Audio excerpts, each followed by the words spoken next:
With all the growing plants in your garden, not everyone can afford fertilizer for all of them, right?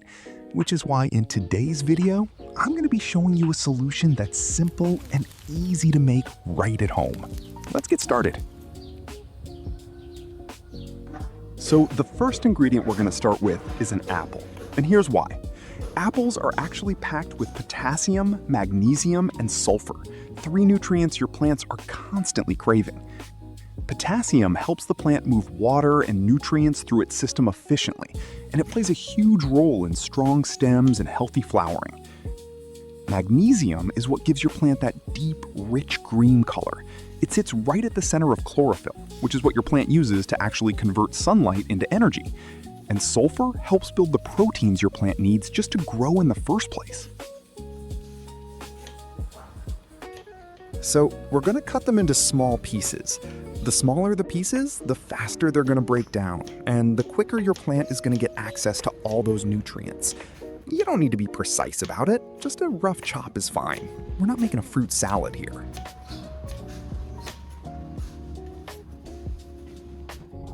Once they're all chopped up, pack them into a jar. Just fill it about halfway. We're going to need some room left for what's coming next. Now, fill the jar the rest of the way with water. Just regular tap water is fine.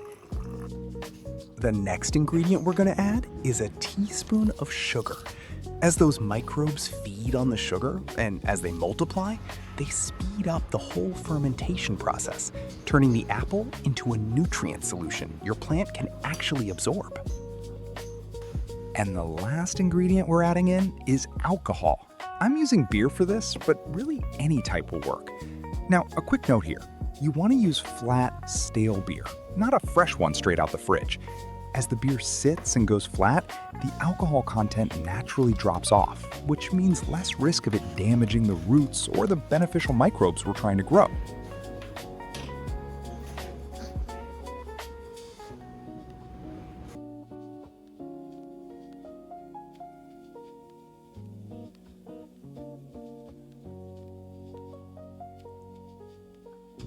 After about 24 hours, you can already see the fermentation taking action.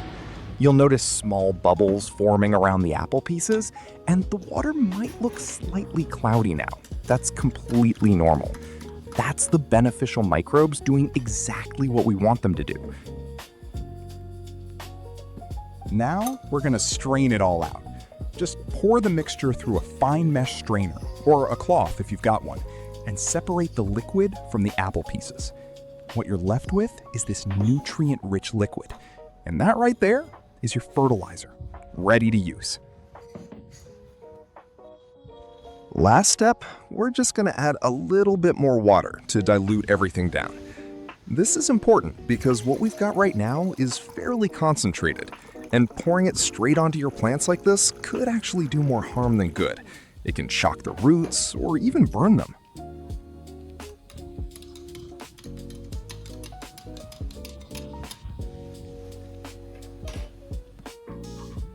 To use the solution, we're first going to fill a portion of it into a spray bottle.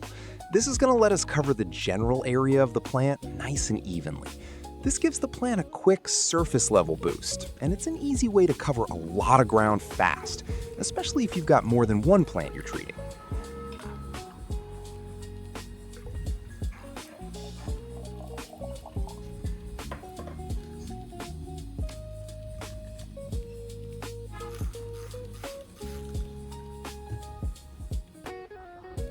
Finally, take the remaining solution and fill it into a watering can. This last portion is going to go straight to the base of the plant, as this is where the real feeding happens.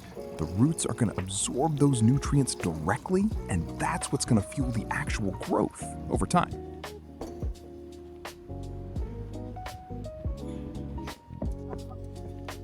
To start, we're first going to need to aerate and loosen up the soil using a hoe or a similar gardening tool. And this helps in a couple of ways. When soil gets compacted over time, it stops air from reaching the roots, and roots actually need oxygen just as much as they need water to function properly.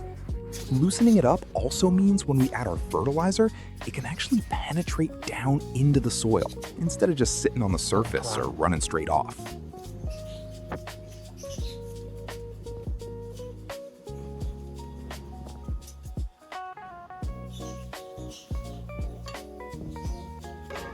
So when we water it with some base water first, you can already see how it just sinks straight into the soil instead of pooling on top or running off to the side. That right there is exactly what we want to see.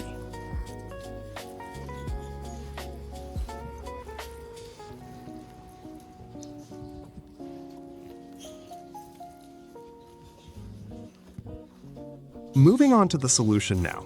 We're first gonna mist it all around the plant. Overall, take your time with this part and go around the whole plant. Don't just spray it once from one angle and call it done. Get the leaves, both the top and the underside. Get the stem and even the surface of the soil while you're at it. What we're doing here is giving the plant a quick surface level feed. The leaves are actually able to absorb a small amount of nutrients directly through their pores, so this gives it an immediate little boost, while the rest of the solution works its way down to the roots. Moving on to the watering now. Take the rest of the solution and pour it slowly around the base of the plant. Nice and even all the way around, not just in one spot. This is the part that really matters, because this is what's going to soak down into that loosened soil we prepped earlier and reach all the way down to the roots. Go slow with it too. If you pour too fast, the water's just going to run off the surface instead of actually sinking in. Give it a moment to absorb between pours if you need to. This is where the plant's really going to start feeding.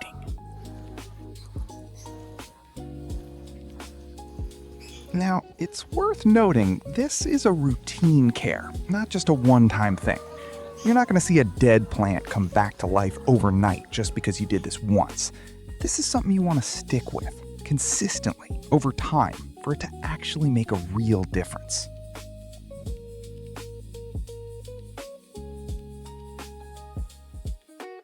And there you have it. A simple, natural fertilizer made entirely from things you probably already have sitting in your kitchen right now. If you found this helpful, give this video a like and subscribe for more tips like this. And let me know in the comments. I'd love to hear them. I'll see you in the next one.